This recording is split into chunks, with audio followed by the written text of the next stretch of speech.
సందర్భంగా తెలియజేసుకుంటున్నా. ఎందుకంటే తిరుమలలో ఎప్పుడూ కూడా ఇలాంటి ఘోరమైన దుర్ఘటన జరగలేదు. చంద్రబాబు నాయుడు ఏ ముహూర్తాన ముఖ్యమంత్రి అయ్యాడో ఈ టీటీడీ అలాగే వెంకటేశ్వర స్వామి పరువు ప్రతిష్ట దిగజారిపోయేలాగా ప్రతి ఒక్క కార్యక్రమం చేయటం మనం కళ్ళారా చూస్తున్నాం. నిజంగా ఈరోజు ఎంత బాధాకరం అంటే ఈ చంద్రబాబు నాయుడు తన మనుషుల్ని టీటీడీలోను తిరుపతిలో పెట్టుకొని ఈరోజు 6 మందిని బలి తీసుకుంటే ఇంతవరకు ఒక్కరి మీద కూడా కేసు పెట్టలేదు. వాళ్ళని కాపాడాలన్న ప్రయత్నం చేస్తున్నాడు అంటే ఈయనకి హిందువులంటే గౌరవం లేదా? ఈయనకి భక్తులంటే గౌరవం లేదా? వాళ్ళ ప్రాణాలకి విలువ లేదా? ఎంత సిగ్గుచేటో ఒకసారి మీరు ఆలోచించండి. ఈరోజు చంద్రబాబు నాయుడు తనకి రోజు భజన చేసే నాయుడు గారినేమో టీటీడీ చైర్మన్ చేసుకున్నాడు. తన గత ఓఎస్డి వెంకయ్య చౌదరినేమో అడిషనల్ ఈఓగా పెట్టాడు. మళ్ళీ జేఈఓగా కూడా పోస్ట్ ఇచ్చాడు. జేఈఓ అనేది ఒక సీనియరు అనుభవం ఉన్న వ్యక్తికి ఇవ్వాల్సిన పోస్టుని ఏ అనుభవం లేనివాడు, భక్తి లేనివాడు, భక్తుల మీద ప్రేమ అభిమానం లేనివాడికి ఇచ్చాడు అంటే దానికి కారణం వెంకయ్య చౌదరి అవటమేనా అని నేను అడుగుతున్నా. ఇక ఎస్పీగా సుబ్బారాయుడు గారు తన దగ్గర సెక్యూరిటీ ఆఫీసర్గా పనిచేసిన వాడిని తిరుపతి తీసుకొచ్చి ఎస్పీగా పెట్టాడు. ఇలా నీకు సేవ చేసే వాళ్ళని పెట్టుకొని భక్తులకి సేవ చేయాలన్న ఆలోచన వాళ్ళకి లేకుండా చేసి ఈరోజు 6 మంది చనిపోవటానికి 60 మంది గాయపడటానికి కారణమైన వాళ్ళని ఇంతవరకు కేసు పెట్టకుండా కాపాడాలన్న ప్రయత్నం చేస్తుంటే చంద్రబాబు నాయుడిని ఏమనాలో ఒకసారి మీ అందరూ కూడా ఆలోచించుకోవాలి. ఎందుకంటే దీంట్లో వీళ్ళందరితో పాటు మొదటి ముద్దాయిగా చంద్రబాబు నాయుడు గారిని పెట్టాలి. ఎందుకంటే ఒక పక్క మోడీ గారి మీటింగ్ జరుగుతుంది, దానికి ఉన్న పోలీసులంతా అటుపోయారు. ఇక చిత్తూరు తిరుపతి జిల్లా పోలీసులనైనా ఈ టోకన్ల దగ్గర పెట్టి ఒక 3 రోజుల ముందుగానే టోకన్లు ఇచ్చి వాళ్ళకి సేఫ్టీగా పంపించుంటే ఈరోజు ఈ దుర్ఘటన జరిగి ఉండేది కాదు.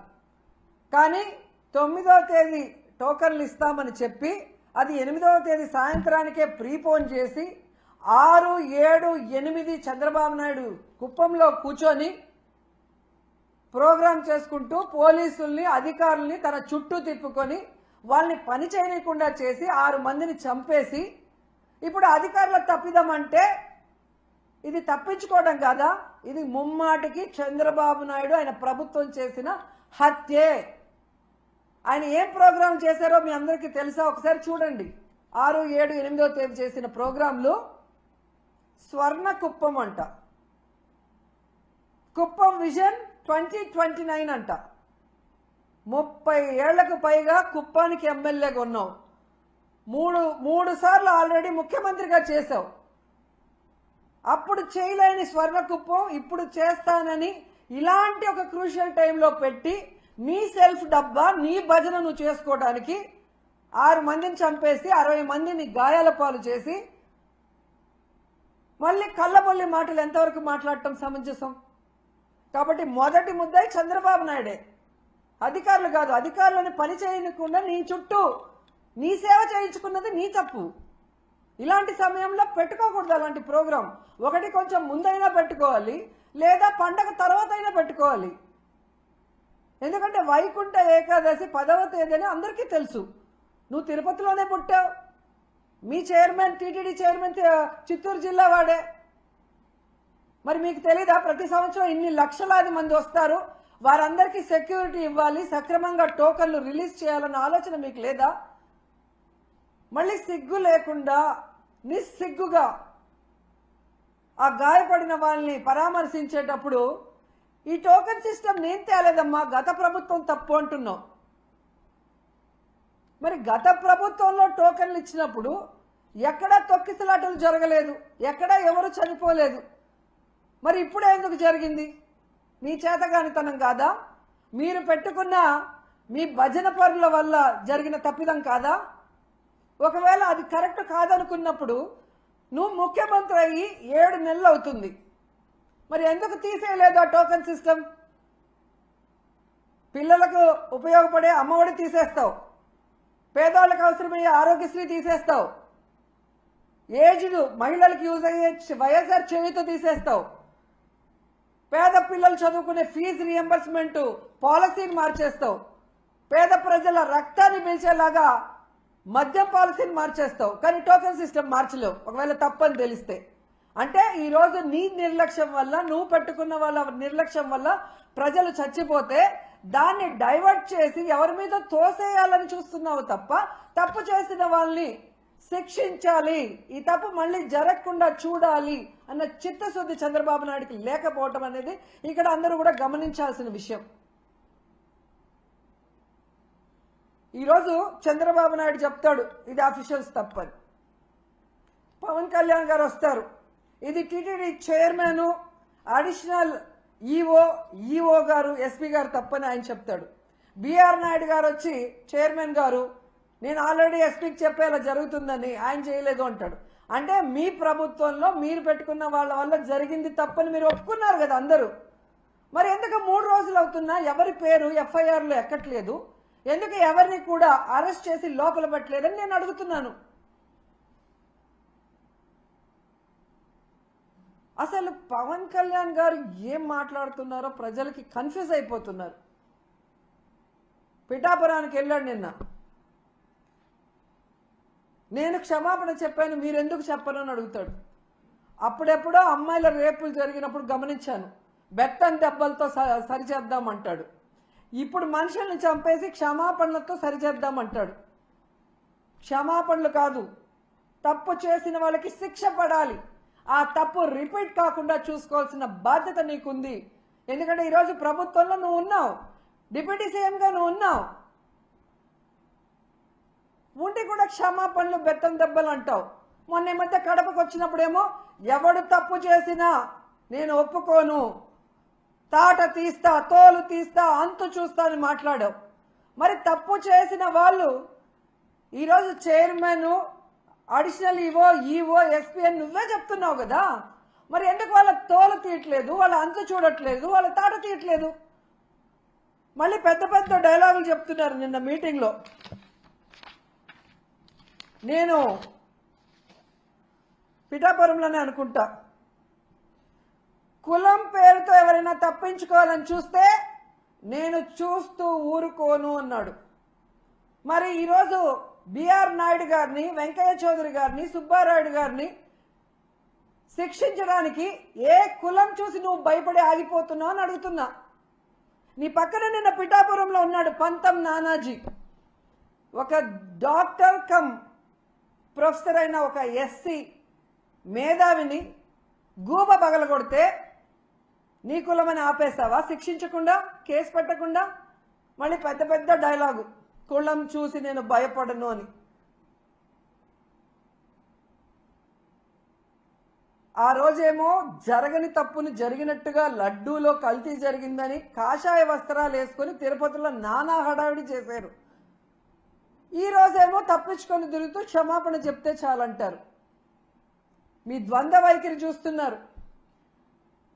ఏదైతే తెలంగాణలో సంధ్యా థియేటర్లో తొక్కిసలాటలో ఒక్కరు చనిపోతే 14 మంది సినిమా హీరోతో సహా థియేటర్ యాజమాన్యం వరకు 14 మంది మీద కేసులు, క్రిమినల్ కేసులు ఫైల్ చేశారో, ఈరోజు చంద్రబాబు నాయుడు అవసరం లేకపోయినా కుప్పంలో మీటింగ్ పెట్టుకొని అఫీషియల్స్ని తిప్పుకొని ఇక్కడ 6 మంది ప్రాణాలు తీసి 60 మంది గాయాలకు కారణమైనందుకు ఆయనతో సహా టీటీడీ పాలకవర్గంతో సహా ఎస్పీతో సహా అందరి మీద క్రిమినల్ కేసులు నమోదు చేయాలని డిమాండ్ చేస్తున్నాం. ఈ దేశంలో ఉన్న అన్ని న్యాయస్థానాల్ని కోరుతున్నాం, దీన్ని సుమోటోగా తీసుకొని తప్పు చేసిన వాళ్ళ మీద కేసులు పెట్టి విచారించి శిక్షించండి అని కూడా మేము కోరుకుంటున్నాం. ఎంత బాధాకరం అంటే, నా చిన్నప్పటి నుంచి చూస్తున్నాను, కొండ మీద ఇంత తక్కువ జనం ఎప్పుడూ లేరు. టోకన్లు తీసుకున్న వాళ్ళు కూడా చాలా మంది దర్శనానికి రాలేదు అంటే వీరి వల్ల తిరుమల ప్రతిష్ట ఎంత దిగజారిపోయింది, భగవంతుని దర్శనం చేసుకోవాలంటే ఎంత భయం పుట్టిందో ప్రజల్లో మీరు గమనించండి. మొన్న జరిగిన ఇన్సిడెంట్తో తిరుమలనే కాదు, సింహాచలంలో కూడా భక్తుల రద్దీ లేకపోవటం మీరు గమనించాలి. ఎవరైతే ఉన్నారో మఠాధిపతులు బయటికి రండి. హిందుత్వాన్ని, మన దేవుళ్ళని, మన టెంపుళ్ళని ఈరోజు పరువు ప్రతిష్ట దిగజార్చే విధంగా పరిపాలిస్తున్న ఈ చంద్రబాబు నాయుడు, పవన్ కళ్యాణ్కి బుద్ధి చెప్పండి. ఏ హిందూ భక్తుల ప్రాణాలు పోయాయో వారి కుటుంబాలకు అండగా నిలబడి తప్పు చేసిన వాళ్ళని శిక్షించే విధంగా మనమందరం కలిసికట్టుగా పోరాడదామని కోరుకుంటున్నాను. ఎందుకంటే ఈ చంద్రబాబు నాయుడు తప్పించుకునే రాజకీయాలు చేస్తారు. పవన్ కళ్యాణ్ ఏమో సినిమా డైలాగులు చెప్పినట్టు చెప్తాడు, కానీ మళ్ళీ ఎక్కడ కూడా ఏం చేయడు. ఎందుకంటే అల్లు అర్జున్కి మానవత్వం లేదంట, పోయి పరామర్శించలేదంట. మరి నీ అభిమానులు నీ కోసం గేమ్ చేంజర్ ప్రీ రిలీజ్ ఈవెంట్కి వచ్చి ఇద్దరు చనిపోతే మణికంఠ చరణ్ అని ఇన్ని రోజులు అవుతున్నా ఒక్కరి మీద కేసు లేదు, ఒక్కరిని అరెస్ట్ చేయలేదు. నిన్న నువ్వు పిఠాపురానికి వెళ్ళి ఆ కుటుంబాన్ని పిలిపించి కూడా వాళ్ళని కలవకుండా, వాళ్ళని పరామర్శించకుండా వాళ్ళని అవమానించావు. మరి నీకు మానవత్వం ఉందా అని నేను ప్రశ్నిస్తున్నా. సో ఇప్పటికైనా పాలక మండలి, ముఖ్యమంత్రి, డిప్యూటీ సీఎం ఎవరికి వాళ్ళు తప్పించుకొని ఈ కేసుని పక్కదారి పట్టించి కేసు క్లోజ్ చేయాలనుకుంటే మాత్రం మేము ఒప్పుకునేది లేదు. ఆ కుటుంబాలకి మేము అండగా నిలబడతాం. ఆ కుటుంబాలకి న్యాయం జరిగేంత వరకు పోరాడతాం. అటు న్యాయపరంగా పోరాడతాం, ఇటు ప్రజలకి అండగా నిలబడి కూడా పోరాడతామని కూడా ఈ సందర్భంగా తెలియజేసుకుంటున్నాం. ఇక మన చిన్నమ్మ గురించి చెప్పుకోవాలి ముఖ్యంగా. ఎందుకంటే హిందుత్వ పార్టీ బీజేపీ పార్టీ.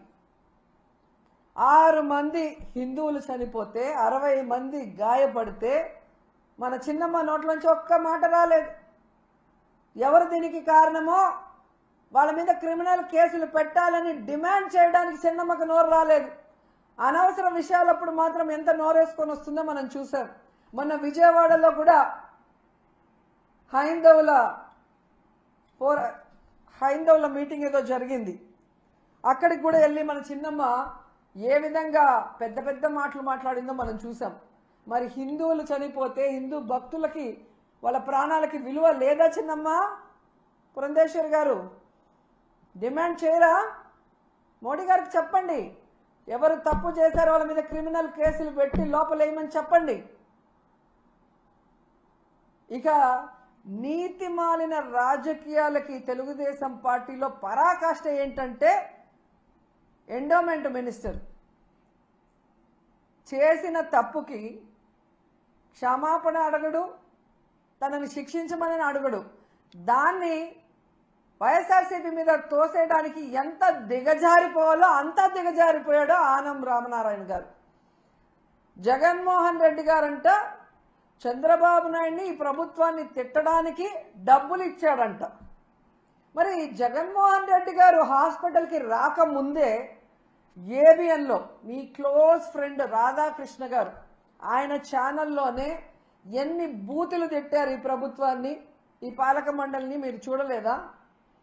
రాధాకృష్ణ గారికి మేము డబ్బులు ఇస్తే తిట్టారా మీ ప్రభుత్వాన్ని? మిమ్మల్ని ఎన్టీవీలో ఎంత ఘోరంగా తిట్టారు. ఈ ప్రభుత్వం చేసిన ఏర్పాట్లు కానీ ప్రజల ప్రాణాలు ఎలా తీశారన్న విషయాన్ని. మరి ఎన్టీవీ వాళ్ళకి మేము డబ్బులు ఇస్తే మిమ్మల్ని తిట్టారా? ఇక మీ పసుపు ఛానల్ ఈటీవీ, మరి రామోజీ గారి అబ్బాయి కూడా ఈరోజు ఈ ఎండోమెంట్, పాలక మండలి, అలాగే ఈ ప్రభుత్వం వల్ల భక్తులు ఎంత నరకయాతన పడ్డారో కళ్ళారా కనిపించేలాగా చూపించారు కదా. వాళ్ళు కూడా మా దగ్గర డబ్బులు తీసుకొని మిమ్మల్ని తిట్టారా? పవన్ కళ్యాణ్ గారు నిన్న పిఠాపురంలో చెప్పారు కదా, ఆ భక్తుల దగ్గరికి వెళ్ళి దెబ్బలు తగిలిన వాళ్ళ దగ్గరికి వెళ్తే వాళ్ళు పడిన బాధ చూస్తే నేను కరిగిపోయాను, నా కళ్ళ నిండా నీళ్లు వచ్చాయని చెప్పారు. ఆయన కూడా మేము డబ్బులు ఇచ్చి మాట్లాడమన్నామా? ఏం మాట్లాడుతున్నారు ఆనం రామనారాయణ గారు? మీ సీనియారిటీ ఎంత? ఆ సీనియారిటీతో మీరు ఇక్కడికి వచ్చి కూర్చొని భక్తులకు అన్ని సౌకర్యాలు కల్పించి సేఫ్గా వాళ్ళకి దర్శనం చేసి పంపించాల్సింది పోయి ఇంత దిగజారుడుతనంగా మీరు మాట్లాడటం నిజంగా సిగ్గుచేటని కూడా ఈ సందర్భంగా తెలియజేసుకుంటున్నా. వచ్చిన వాళ్ళని పొద్దున్న నుంచి రాత్రి వరకు ఎండల్లో పార్కుల్లో తోసేసి మంచినీళ్ళు లేవు, చిన్నపిల్లలకి పాలు లేవు, ముసలోళ్ళకి భోజనాలు లేవు. టోటల్ ఫెయిల్యూర్ మీ ప్రభుత్వం. మీరు ఇంకా ఎవరి మీదో చెప్పి తప్పించుకోవాలి అనుకుంటే ప్రజలే మీకు బడిత పూజ చేస్తారని కూడా ఈ సందర్భంగా తెలియజేసుకుంటున్నాను. అండ్ మళ్ళీ నేను కోరుకునేది ఒక్కటే, న్యాయస్థానాలు దీన్ని సుమోటోగా తీసుకొని ఈ 6 మంది మరణానికి కారణమైన వాళ్ళ మీద క్రిమినల్ కేసులు పెట్టి శిక్షించాలి. మళ్ళీ ఇది పునరావృతం కాకుండా చూడాలి. తిరుమల ప్రతిష్ట పరువు దిగజార్చకుండా కాపాడుకోవాల్సిన బాధ్యత అందరి మీద ఉందని కూడా కోరుకుంటున్నాను. లేదు ఈ విషయంలో